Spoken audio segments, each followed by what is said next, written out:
सुप्रभात छात्रों। आज हम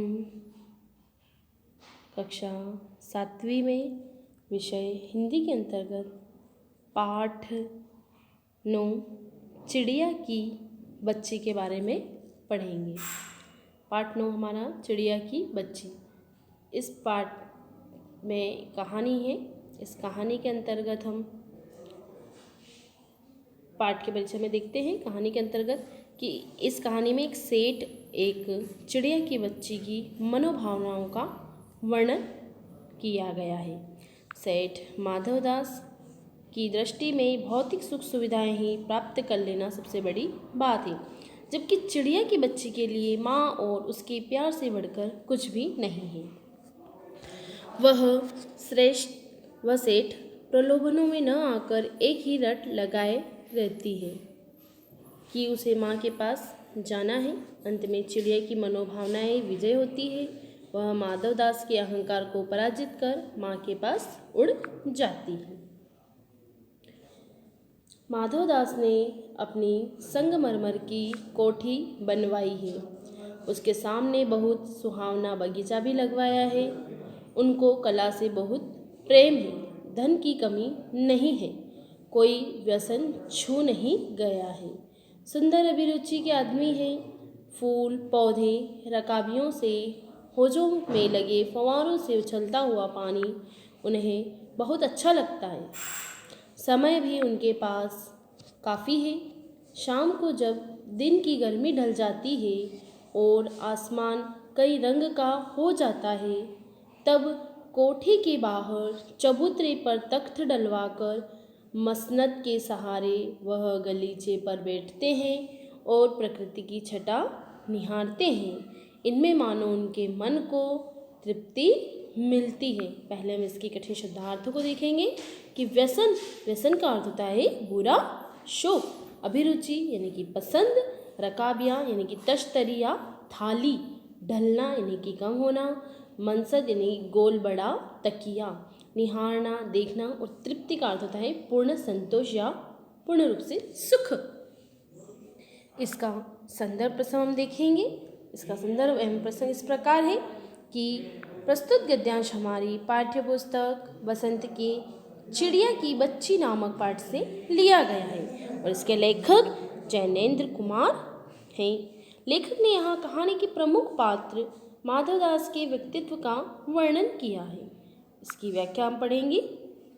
व्याख्या इस प्रकार है कि लेखक कहता है कि माधवदास ने संगमरमर पत्थर से अपनी नई कोठी बनवाई है, यानी कि नया मकान, जिसे हम कोठी को मकान या बंगला कह सकते हैं। कोठी के सामने बहुत ही सुंदर उद्यान लगवाया है। बहुत ही सुंदर उन्होंने बगीचा लगवाया है। वह एक कला प्रेमी व्यक्ति हैं। माधवदास बहुत धनी व्यक्ति हैं। उनमें कोई भी बुरी आदत नहीं है। अच्छी आदतों के वे व्यक्ति हैं। प्रकृति के वह बहुत बड़े प्रेमी हैं। फव्वारों का चलना उन्हें अच्छा लगता है। शाम के समय वह कोठी के बाहर चबूतरे पर तख्त डलवाकर मनपसंद अपना तकिया लगवाकर तख्त पर गलीचा बिछवाकर बैठ जाते हैं। प्रकृति के दर्शन करके उनका मन आनंदित होता है। उनका मन बहुत ही आनंदित हो उठता है।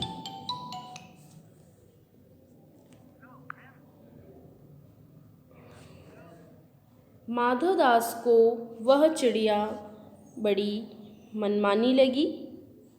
उसकी स्वच्छंदता बड़ी प्यारी जान पड़ती थी।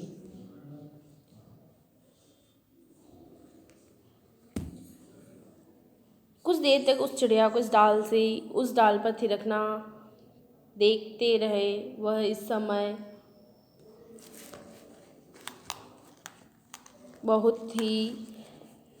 उन्होंने चिड़िया से कहा कि तुम यहाँ बड़ी अच्छी आई।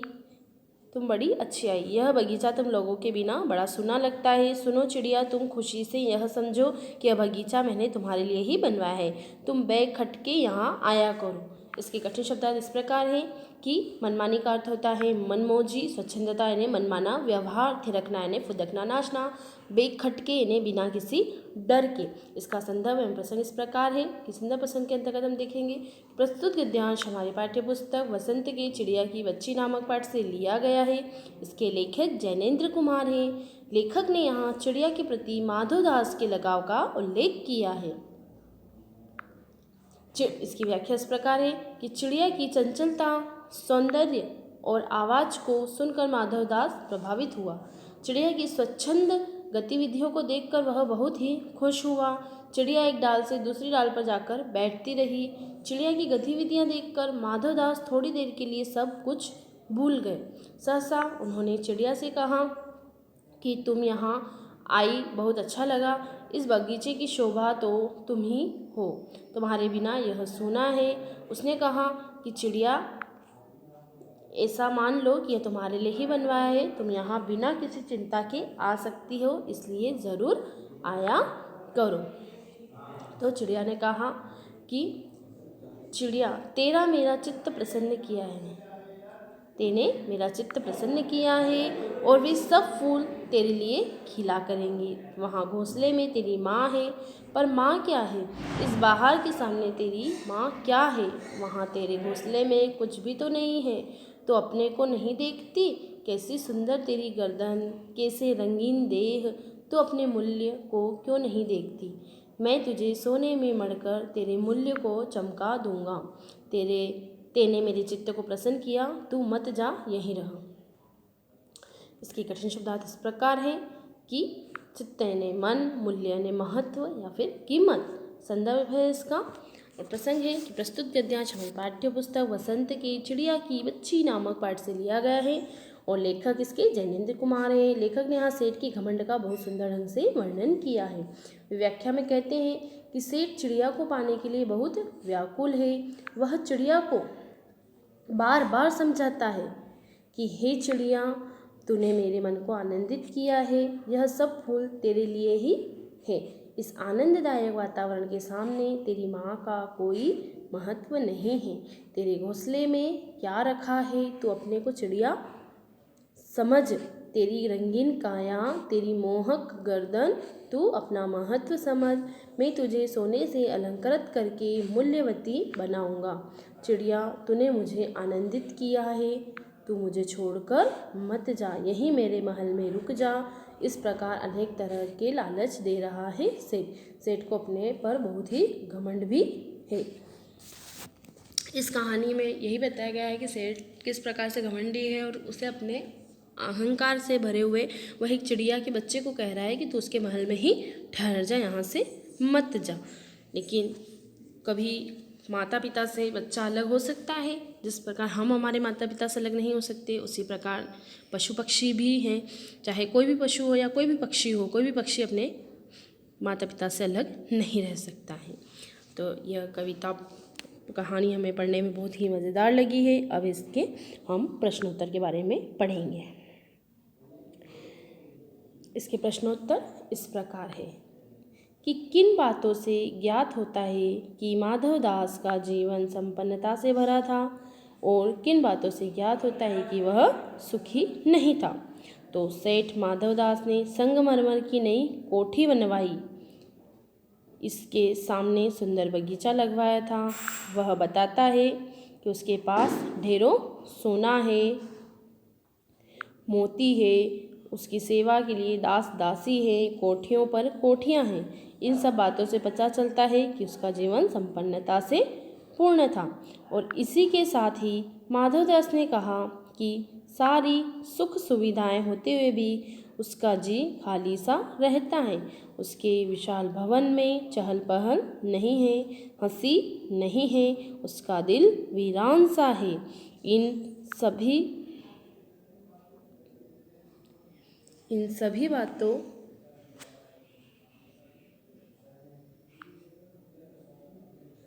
से ज्ञात होता है कि सारे साधन होते हुए भी वह सुखी नहीं था। माधवदास क्यों बार बार चिड़िया से कहता है कि यह बगीचा तुम्हारा ही है? क्या माधवदास निस्वार्थ मन से ऐसा कह रहा था? स्पष्ट कीजिए। इसका उत्तर है कि माधवदास चिड़िया के रूप रंग और उसके चंचल व्यवहार पर मुग्ध हो गया था।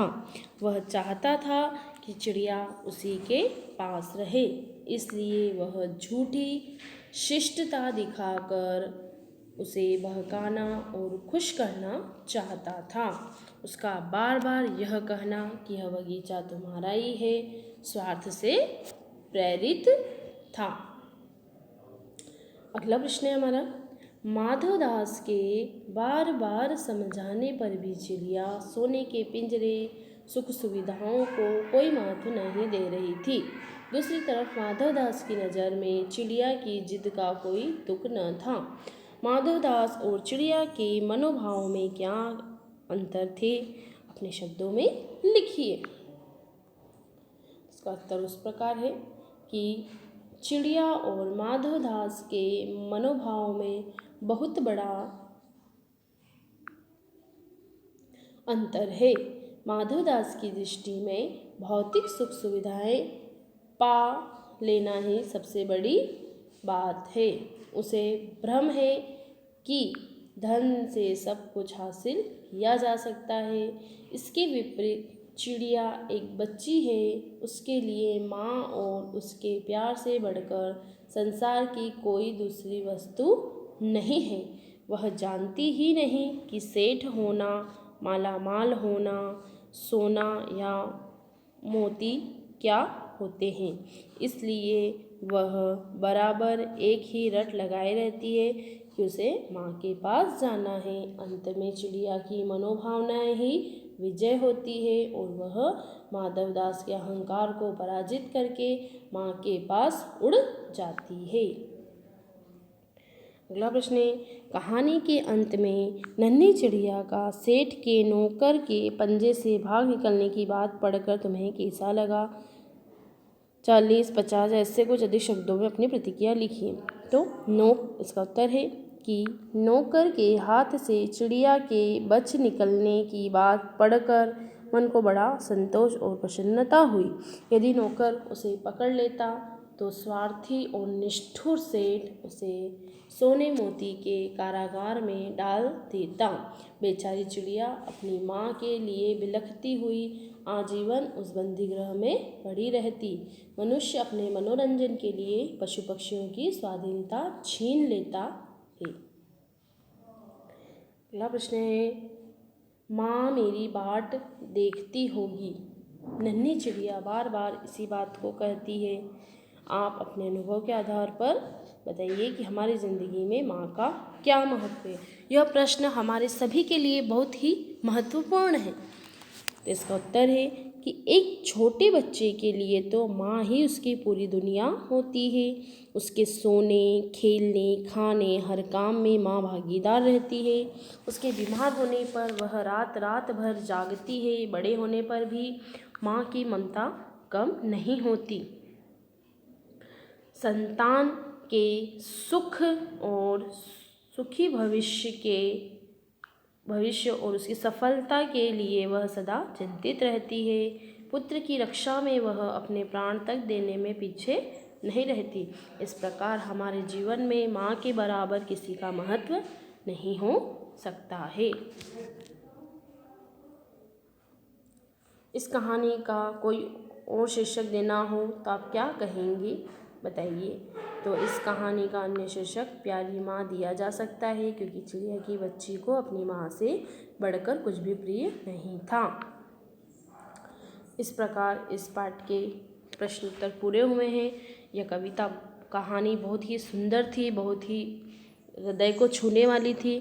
तो इस कहानी से हमें भी बहुत अच्छी शिक्षा मिलती है कि हम भी चिड़िया की बच्चे की तरह हम भी अपनी माँ से सदैव प्रेम करें।